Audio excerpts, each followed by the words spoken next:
పితా పుత్ర పవిత్ర ఆత్మనామమున ఆమేన్. ఉపదేశకుడు గ్రంథము 1వ అధ్యాయము మొదటి భాగము. దావీదు కుమారుడును జెరూసలేము నుండి పరిపాలన చేయువాడగు ఉపదేశకుని పలుకులివి. వ్యర్థము వ్యర్థము, అంతయు వ్యర్థమేనని ఉపదేశకుడు చెప్పుచున్నాడు. సూర్యుడి కింద ఈ ధరణిపై నరుడుపాడు నానా శ్రమలు ఫలితమేమున్నది? ప్రాత తరములు గతించిన కొత్త తరములు వచ్చుచున్నవి. అయినను ఈ లోకము మాత్రము ఎప్పుడునూ ఒకే రీతిగా కొనసాగిపోవచ్చున్నది. సూర్యుడు ఉదయించును, సూర్యుడు అస్తమించును, తాను ఉదయించు స్థలమునకు మరలా చేరుటకు త్వరపడును. గాలి దక్షిణమునకు వీచి అచట నుండి తూర్పునకు ఉత్తరమునకు మరలి అచట గుండ్రముగా తిరిగి మరల పూర్వస్థానమునకు చేరుకొనుచున్నది. నదులన్నీ సముద్రములోనికి ప్రవహించును, అయినను వాని వలన సముద్రము నిండదు. జలములు మరల నది జన్మస్థానమునకు చేరుకొని అచట నుండి మరల ప్రవహింప మొదలెడిను. ప్రతిదినము సమస్తమును ఎడతెరప లేకుండా జరుగుచున్నవి. మానవులు దానిని వివరింపజాలరు. మన కన్నులు తాము చూచిన వానితో గాని, మన చెవులు తాము విన్న వానితో గాని సంతృప్తి చెందుటలేదు. పూర్వం జరిగిన కార్యములే ఇప్పుడునూ జరుగుచున్నవి. నరులు పూర్వులు చేసిన పనులే మరలా చేయుచున్నారు. సూర్యుని కింద క్రొత్తది ఏదీనూ లేదు. ఇది క్రొత్తది అనిపించు దానిని దేనినైనా పరిశీలింపడు. అది మనము పుట్టక పూర్వం నుండియే ఉన్నదేనని విశదమగును. పూర్వం జరిగిన కార్యములను ఇప్పుడు ఎవరునూ జ్ఞప్తికి ఉంచుకొనరు. అట్లే ఇక జరుగువానిని కూడా భావితరములు వారు జ్ఞప్తికి ఉంచుకొనరు. సొలొమోను అనుభవం. ఉపదేశకుడనైన నేను జెరూసలేము నుండి ఇశ్రాయేలును పరిపాలించితిని. నేను విజ్ఞాన బలముతో ఈ లోకమున జరుగు కార్యములన్నింటినీ పరిశీలించుటకు నా మనసును లగ్నం చేసితిని. నరుడు సాధనము మనర్ప దేవుడు వారికి ఏర్పాటు చేసిన శ్రమ బహువేదనకరమైనది. నేను సూర్యుని కింద నరులు చేసిన కార్యములెల్లా గమనించి తిని, అది అంతయు వ్యర్థమే, గాలికై ప్రయాస పడుటయే. వంగిన దానిని వంకర తీయలేము, లోపము కలది లెక్కకు రాదు. జెరూసలేము రాజ్యము చేసిన రాజులు అందరికంటేనూ నేనెక్కువగా విజ్ఞానము గడించి తిని. విద్య అందును విజ్ఞానమంతటను అందరికంటేనూ నాకు ఎక్కువ అనుభవం కలదనియు నేను భావించి తిని. నేను జాగ్రత్తగా విజ్ఞానమును అలవర్చుకోగోరి తిని. వెర్రితనమును బుద్ధిహీనతను కూడా జాగ్రత్తగా పరిశీలించి చూడగోరి తిని.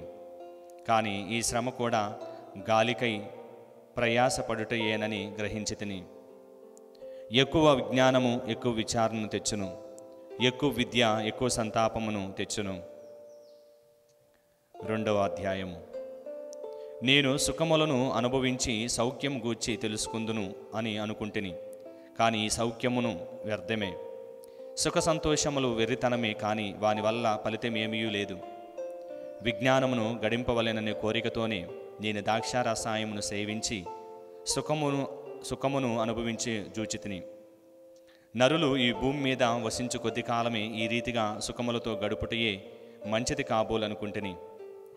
నేను గొప్ప పనులే చేసి తిని, రాజభవనములను నిర్మించి తిని, ద్రాక్ష తోటలు నాటించి తిని, తోటలు ఉద్యానవనములను వేయించి వానిలో సకల విధమైన ఫలవృక్షములను నాటించి తిని, చెరువులు త్రవ్వించి ఆ తోటలోనకు నీళ్లు పెట్టించి తిని, దాసదాసి జనములను కొని తెచ్చుకుంటుని. ఇక మా ఇంటి పుట్టిన బానిసలు కూడా కలవరు, వారు మా ఇంటి బానిసలు కూడా కలరు. పూర్వము జెరూసలేములో జీవించి పోయిన వారి కంటే ఎక్కువగానే నేను పశువుల మందలను సంపాదించి తిని, వెండి బంగారములను కోశాగారములను రాష్ట్రములను గాయకులను అనేక మంది వనితలను సంపాదించి తిని. నేను చాలా గొప్పవాడినైతిని, నాకంటే అధికుడు జెరూసలేములో ఎవడనూ వసించి ఉండడు. నా విజ్ఞానమునకు కొదవలేదు. నేను కోరిందెల్లా సంపాదించి తిని, నా హృదయం ఆశించిన సుఖములెల్లా అనుభవించి తిని. నా కృషి నాకు ఆనందం చేకూర్చి పెట్టెను. ఈ వైభవం అంతయు నేను చేసిన కృషి ఫలితమే. కాని తర్వాత నేను సాధించిన కార్యములను గూర్చి, ఆ కార్యములను సాధించుటకు నేను చేసిన కృషి గురించి ఆలోచింప మొదలెడితిని. ఏమి చెప్పదును? ఈ శ్రమ అంతయు వ్యర్థము, గాలికై ప్రయాసపడుటయే. ఇదంతయు సూర్యుని కింద ఫలితము దక్కిన కృషి. అటు తర్వాత నేను విజ్ఞానమును గూర్చియు, వెర్రితనమును గూర్చియు, బుద్ధిహీనత గూర్చియు ఆలోచింప మొదలెడితిని. రాజు వారసుడు ఏమి చేయును? అతడును పూర్వపు రాజులను చేసిన కార్యములనే చేయును గదా. చీకటి కంటే వెలుగెంతో గొప్పదో, బుద్ధిహీనత కంటే విజ్ఞానం ఎంత గొప్పదో అని నేను ఎరుగుదును. విజ్ఞానానికి కన్నులు తలలోనున్నవి, బుద్ధిహీనుడు అంధకారమున పయనించును. అయినను వారిరువురికి ఒకే గతి పట్టుచున్నదని నేను గ్రహించితిని. బుద్ధిహీనునికి పట్టిన గతియే నాకు పట్టుచున్నది కదా. మరి నేను విజ్ఞానవంతునైన ప్రయోజనం ఏమిటి అని ఆలోచించితిని. కనుక ఈ విజ్ఞానము కూడా వ్యర్థమే. బుద్ధిహీనుణ్ణి విజ్ఞానుని కూడా ఎవరు జ్ఞప్తికి ఉంచుకోగోరుదురు కదా. బుద్ధిహీనుణ్ణి విజ్ఞానుని కూడా ఎవరు జ్ఞప్తికి ఉంచుకోనరు కదా.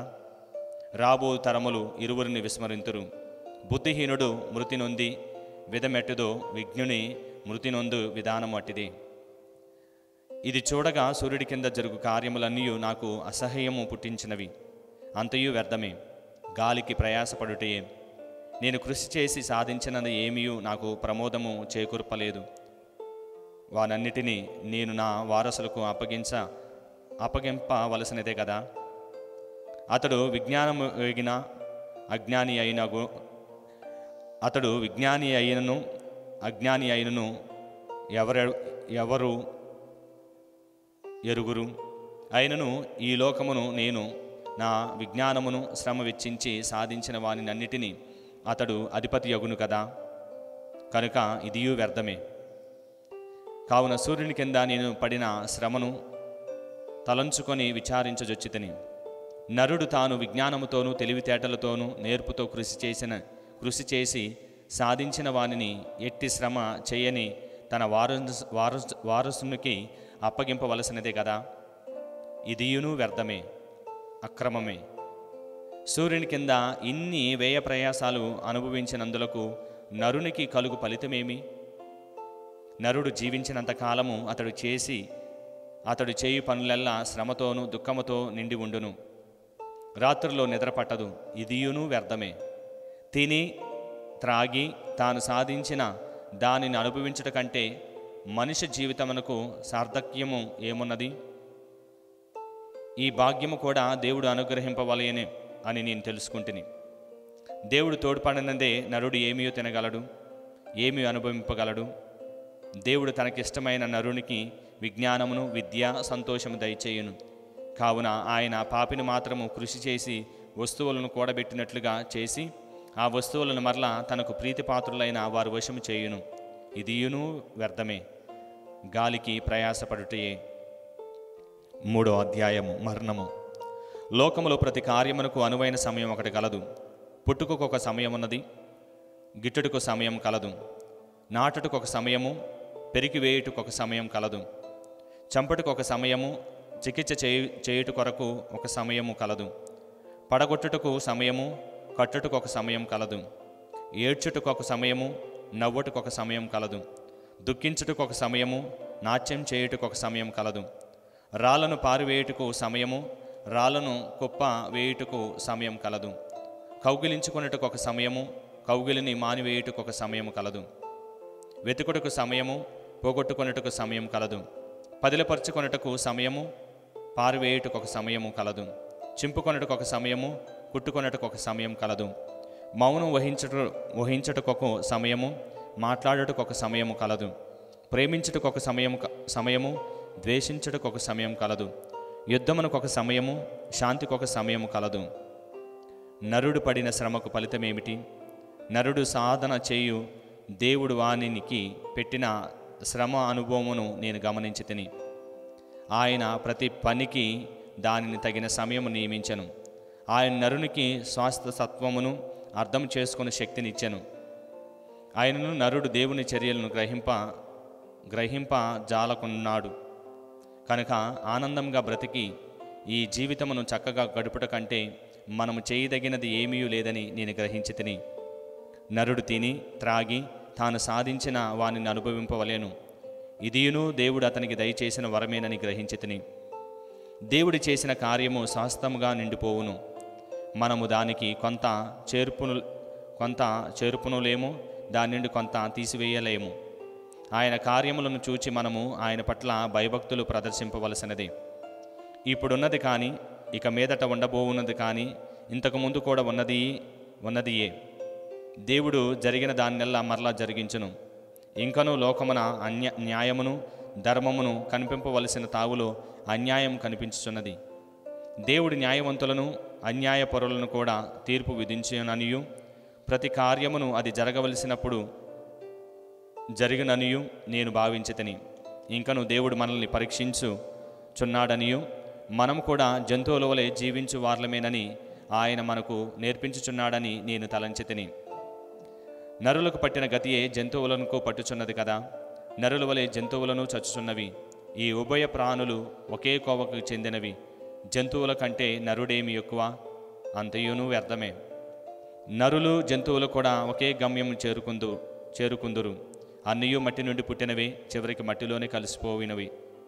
నరుని ఆత్మ పైన ఆకాశమున, జంతువు ఆత్మ కింద భూమిలో పోవునని ఎవడు రూఢిగా చెప్పగలడు? కనుక నరుడిచ్చట తాను సాధించిన కార్యములను అనుభవించటయే ఉత్తమమైన పద్ధతి. ఇదియే నరుని భాగధేయము. మనము గతించిన తర్వాత ఏమి జరుగునో తెలుసుకునే మార్గములు ఏమీయూనూ లేవుదు. 4వ అధ్యాయము. సమాజము. పిదప సూర్యుని కింద జరుగు పరపీడనను కూడా నేను పరిశీలించి చూచితిని. పీడితులు కన్నీరు కార్చుచుండగా వారిని ఆదుకుని వారు ఎవరునూ లేరాయిరి. పీడికులు బలవంతులుగాక పీడితులు అండను కోల్పోయిరి. కనుక బ్రతికి బట్టగట్టి ఉన్న వారికంటే చనిపోయి దాటిపోయిన వారి ధన్యులేమో అనిపించుతున్నది. ఈ ఇరువురు కంటే కూడా ఇంతవరకు పుట్టని వారు, సూర్యుని కింద దుర్మార్గులను కంటితో చూడని వారు ఇంకనూ ఎక్కువ ధన్యులు అనిపిస్తూ ఉన్నది. సూర్యుని కింద నరులు ఇతరుల వృద్ధిని చూచి వారవజాలక తాము కూడా విజయము సాధింపవాలనని తీవ్రంగా కృషి చేయుచున్నారు. ఇదియును వ్యర్థమే, గాలికి ప్రయాసపడుటయే. మూర్ఖుడి చేతులు ముడుచుకొని కూర్చుండును, అతడు ఆకలితో చచ్చును. శ్రమయును గాలికైన యత్నములతో 2 చేతుల నిండా ఉండుట కంటే 1 చేతి నిండా నెమ్మదిగా కలిగి ఉండుట మేలు. నేను ఆలోచింపగా సూర్యుని కింద మరి ఒక వ్యర్థమైన కార్యం కూడా గమనించినది. ఒక నరుడు ఏకాకిగా ఉన్నాడు. అతనికి సోదరులు కాని తనయులు కాని లేరు. ఆయనను అతడు తాను కూడా పెట్టిన సంపదలతో తృప్తి చెందక నిరంతరము శ్రమపడుచున్నాడు. కానీ అతడు సుఖములను కూడా విడనాడి అంతగా శ్రమపడినది ఎవరి కొరకు? ఇదియు వ్యర్థమే, దయనీయమైన కార్యం కూడా. ఏకాకిగా ఉండట కంటే 2 కలిసి ఉండట మేలు. ఇరువురు కలిసినప్పుడు ఎక్కువ సమర్థముగా పనిచేయుదురు. ఆ ఇరువురిలో ఒకడు పడిపోయినచో రెండోవాడు వానిని లేవనెత్తును. కానీ ఒంటిగాడు పడిపోయినచో ఇక వానిని పైకి లేపు వాడుండడు. కనుక అతడికి చేటు వాటిల్లును. చలిలో ఇరువురు కలిసి పడుకున్నచో వెచ్చగా ఉండును. ఒకడే పడుకున్నచో వెచ్చగా ఉండదు కదా. ఒకడు ఓడిపోవు తావున ఇరువురు కలిసినచో ఓడిపోరు. ముప్పెట్టల పేనిన త్రాడు సులువుగా తెగదు కదా. వృద్ధుడును బుద్ధిహీనుడైన ఉపదేశము ఆలింపని రాజు కంటే యువకుడైన బుద్ధివంతుడైనను పేదవాడు మెరుగు. ఆ యువకుడు పూర్వము చెరలో నుండి ఇప్పుడు రాజ్యము చేపట్టవచ్చును, లేదా పూర్వము భిక్షకుడై ఉండి ఇప్పుడు రాజ్యమును ఏలవచ్చును. నేను లోకమున నరులందరినీ గమనించి తిని, ఎవడో ఒక యువకుడు రాజు స్థానమును ఆక్రమించుకొని దేశమును పాలకుడైననుకొందును. అతడు అసంఖ్యాకులైన ప్రజలను పరిపాలింపవచ్చును. కానీ అతడు గతించిన తర్వాత అతడు చేసిన కార్యములను ప్రశంసించువాడు ఉండడు. ఇదియు వ్యర్థమే, గాలికి ప్రయాసపడుటయే. దేవాలయమునికి వెళ్ళినప్పుడు నీ ప్రవర్తన సరిచూసుకొనుము. అచ్చటికి వెళ్ళిన వారు విధేయతతో వినుటకు వెళ్ళులను గాని విధేయతతో వినుటకు వెళ్ళును గాని మంచి చెడులు తెలియని మూర్ఖుల వలె బలిని అర్పించుటకు కాదు. 5వ అధ్యాయము. తొందరపడి మాట్లాడకుడు, తొందరపడి దేవుని ముందు ప్రమాణములను చేయకుడు. ఆయన ఆకాశం ఉండగా నీవు భూమి మీద ఉన్నావు కనుక నీవు అతిగా మాట్లాడవలదు. విస్తారమైన పనిపాటల వలన కలలు ఎక్కువ అగును, మాటలు ఎక్కువ అయిన కొలది బుద్ధిహీనత పెరుగును. కనుక నీవు దేవుని ఎదుట ఏమైనా మ్రొక్కినచో ఆ మొక్కును వెంటనే తీర్పుము. ఆయన బుద్ధిహీనులను అంగీకరింపడు. నీవు చేయుచున్నది చేయుము. మొక్కుకొని దానిని చెల్లింపకుండుట కంటే అసలు మొక్కుకొని ఉండకుండుట ఏ మేలు. నీ మాటల వలనే నీవు పాపము మూట కట్టుకోవలదు. తర్వాత నీవు దేవుని యాజకుని వద్దకు వెళ్ళి, అయ్యా, నా మాటల్లో తప్పు దొర్లనేని నీ చెప్పుకోవలసి వచ్చును. నీ మాటల వలన దేవుని కోపము నీపైకి రప్పించుకోనేలా, ఆయన అనుగ్రహం వలన పూర్వం నువ్వు సాధించిన కార్యములను నాశనము చేయించుకోనేలా. విస్తార కలలు వ్యర్థము, హెచ్చు పలుకులు పలుకుట నిరుపయోగము. నీవు దేవుని ఎడల భయభక్తులతో మెలుగుము. కొన్ని రాష్ట్రాలలో ప్రభుత్వము పేదలను పీడించి వారి హక్కులను భంగపరిచి వారిని అన్యాయం చేసినచో నీవేమీ ఆశ్చర్యపడనక్కర్లేదు. క్రింది అధికారిని పై వారిరువురిని అంతకంటే పై అధికారియు సంరక్షించుచుండును. ఆయనను సుభిక్షమైన భూమి సర్వజన శ్రేయస్సును, రాజు అందరి శ్రేయస్సును కోరవలయను. ధనము. డబ్బును కోరుకున్న వారికి అది చాలినంత లభింపదు. ధనము ఆశించిన వారికి అది వలసినంత దొరకదు. ఇదియు వ్యర్థమే. సంపదలున్న చోట పరమాన్న భక్కులందురుందురు. కనుక ధనవంతుడు తన సంపదను కంటితో చూచుకొని తృప్తి చెందుట తప్ప అతనికి ఎట్టి లాభము లేదు. పేద కార్మికుడు కడుపు నిండా తినుకుండను, కనీసం సుఖముగానైనా నిద్రించును. కానీ ధనవంతుడు ధనము అతనికి నిద్ర కూడా పట్టనీయదు. ఈ లోకమున నేను ఒక ఘోరమైన సంగతిని గమనించి తిని, ధనవంతులు కూడబెట్టిన సొమ్ము అతనికే కీడును తెచ్చుకొనును. అతనికి కీడునే తెచ్చుచున్నది. ఒక తెలివి తక్కువ పని చాలు, అతని సంపదలెల్లా నాశనమగును. ఆ మీదట అతనికి తన కుమారులకి ఇచ్చుట కేమీయూ మిగలదు. అతడు తల్లి గర్భము నుండి దిగంబరుడుగా వచ్చినట్లే మరలా దిగంబరుడుగానే కాలం చేయును. అతడు తాను కష్టపడి సాధించిన వేణిని కూడా తన వెంట తీసుకొని వెళ్ళజాలడు. నరుడు ఒట్టి చేతులతో ఈ లోకమునకు వచ్చినట్లే ఒట్టి చేతులతోనే ఇచ్చట నుండి వెళ్ళిపోవలెను ననిది మిగులు ఘోరమైన సంగతి. అతడు నిర్ధాతకముగా శ్రమపడినందున కలుగు ఫలితమేమిటి? అతడు ఇచ్చట విచార విషాదములతోనూ కోపతాపములతోనూ వ్యాధి బాధలతోనూ జీవింపవలసినదే కదా. కనుక నేను గ్రహించిన సత్యమిది: మానవుడు దేవుడు తనకు దయచేసిన ఈ అల్పకాలమున తిని త్రాగి తాను సాధించిన వానిని అనుభవించుటయే శ్రేయస్కరము, నరుని భాగధేయమైనది. దేవుడు నరునికి సంపదలను భూములనిచ్చి వానిని అనుభవించు భాగ్యములను దయచేసినేనని అతడు సంతసింపవలేను. అతడు తాను సాధించిన వానిని అనుభవింపవలేను. ఇది దేవుడోసుకు వరము. భగవంతుడు అతనికి సుఖమును దయచేసెను కనుక అతడు ఈ జీవితమును క్షణభంగురమని హృదయమున విచారింపనక్కర్లేదు. 6వ అధ్యాయము. సూర్యుడి కింద నరులు వేధించు మరొక అనర్థ కార్యమును కూడా నేను చూచితిని. ఇది వీరిపై బలంగా పనిచేయుచున్నది.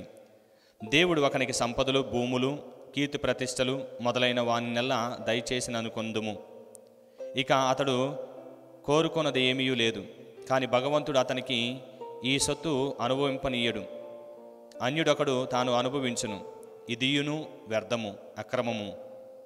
ఒకనికి 100 బిడ్డలుండవచ్చును, అతడు చాలా ఏండ్లు జీవింపవచ్చును. అయినను అతడు సుఖములను అనుభవింపక గౌరవప్రదముగా భూస్థాపమును గావింపబడని ఎడల వాని గతి కంటే పడిపోయిన పిండము యొక్క గతి మెరుగు కదా. అది చీకటి నుండి వచ్చును, మరలా చీకటిలోనికి వెడలిపోవును. చీకటి దాని పేరును కమ్మివేయును. అది వెలుగును చూడజాలదు, మరి ఏమీయూ తెలుసుకోజాలదు. ఆయనను పై నరుని కంటే దాని గతి నెమ్మది కలది. ఆ నరుడు 2000 ఏండ్లు జీవించినను సుఖములను అనుభవింపడేనేలా ఏమి లాభము? కడన అందరూ ఒకే తావున చేరుకుందరు గదా. నరుని కృషి అంతయు పొట్టకూటి కొరకే. ఆయనను అతని మనసు ఏనాడునూ సంతృప్తి నొందదు.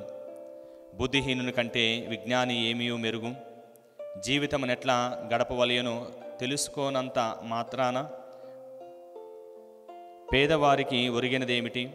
ఇదియును వ్యర్థమే, గాలికి ప్రయాసపడుటయే. మనకు లేని దానిని ఆశించట కంటే ఉన్నదానితో సంతృప్తి చెందుట మేలు.